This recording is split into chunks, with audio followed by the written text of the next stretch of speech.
Hello, nerds! Thank you for watching Generally Nerdy. This, I don't know what to do with my hands, is your week in Nerdom, comic books edition, for the week of January 29th, 2018. This week, we are talking some DC news, like usual. We're talking actually a lot of DC news, a little bit of Marvel news, all kinds of new stuff is happening in comic books this week. But first... Quiet on the set, rolling. Hi, I am Bitsy Telek. Hey, I'm Hale Appleman. I'm Walter Kane. I'm Rene Aubergenois. Odo on Deep Space Nine. Michael Dorn, Lieutenant Commander Worf, Star Trek The Next Generation.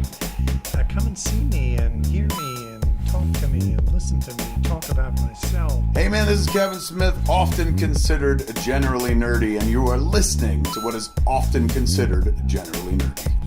On Generally Nerdy. You're listening to Generally Nerdy. Generally Nerdy. Generally nerdy. First thing for comic books, we're talking new characters in the world of DC.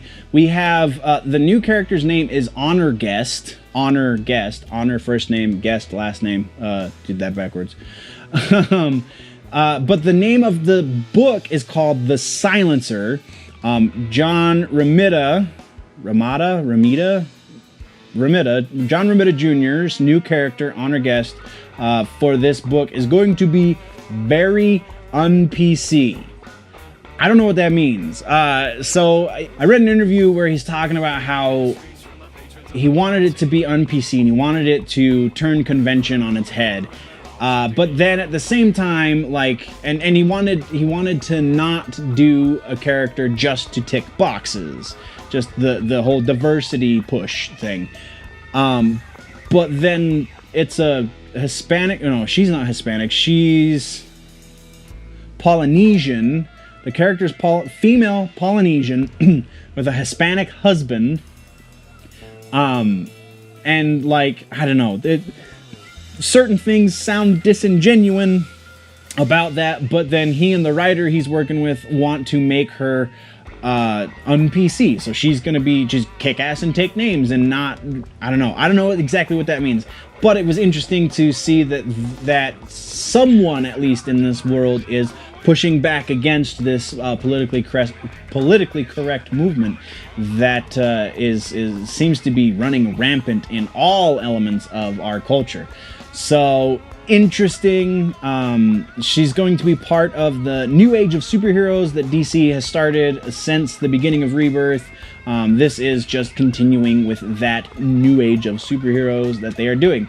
Next, we are still in the realm of DC. We're talking Justice League No Justice.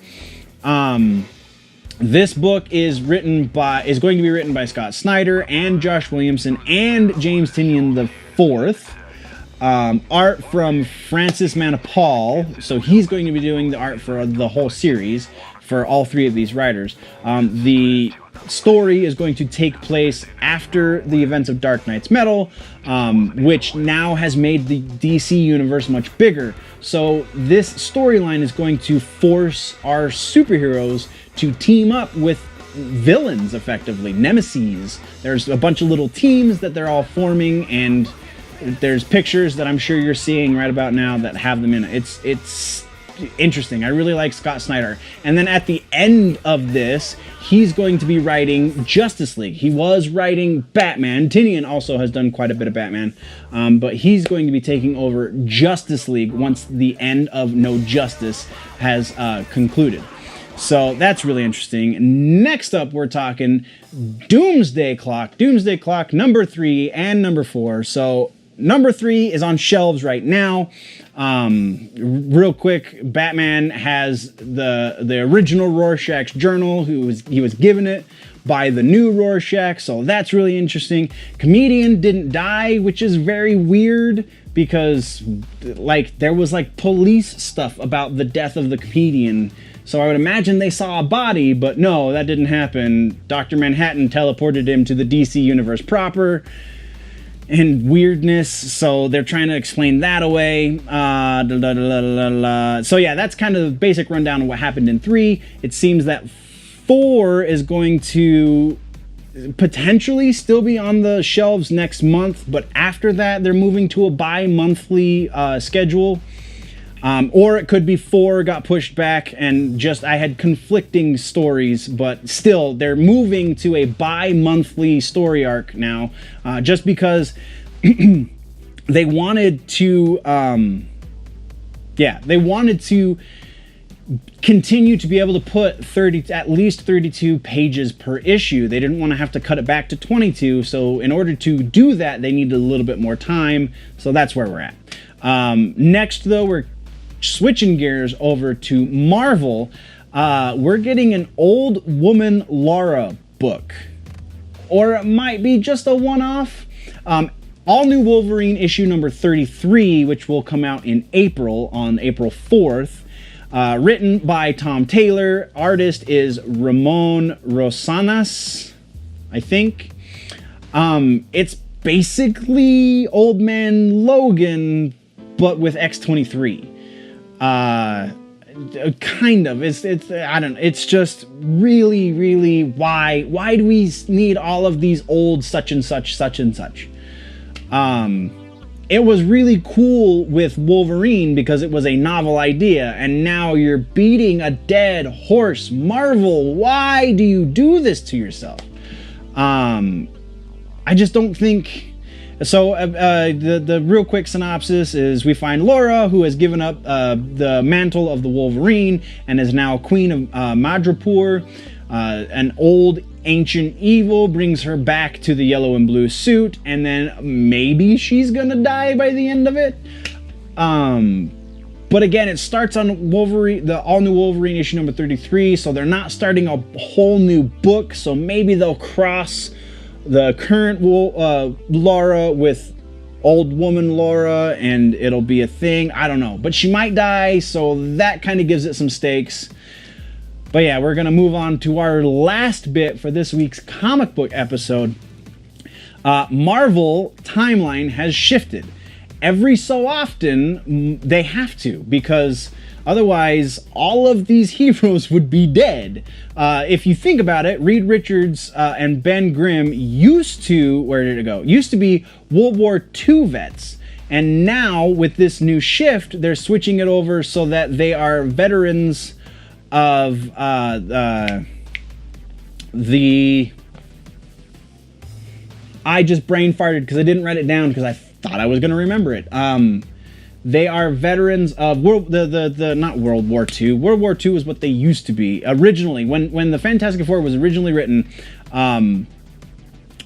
Reed Richards, Ben Grimm, and Reed Richards and Ben Grimm were World War II vets, and now they're vets of Afghanistan? No, the Iraq War, the first Iraq War. And also they graduated, they graduated college like way forever ago. But with this new timeline shift, Reed, Ben, and Victor Von Doom apparently graduated college in '98, which puts their entire history for what we know in modern continuity, which has been 57 years approximately. It puts all of that 57 years of experience into 17 years. So that's really interesting. Kind of explains things better because now Spider-Man makes sense. If he was a high school student when that series started and they're writing him as a 30-something-year-old now, then 17 years makes sense. That kind of readjusts everyone so that their ages make sense again. Again, this happens in comic books. They have to do this every so often. Sometimes they do it too frequently. Sometimes they don't do it frequently enough. This just happens. I feel like this is a good time to do it because we're moving it. We're starting a new phase in the MCU. So why not start a new phase in comic books as well? So I can get behind this. But that is where we're going to end this week's comic books episode. What did I miss?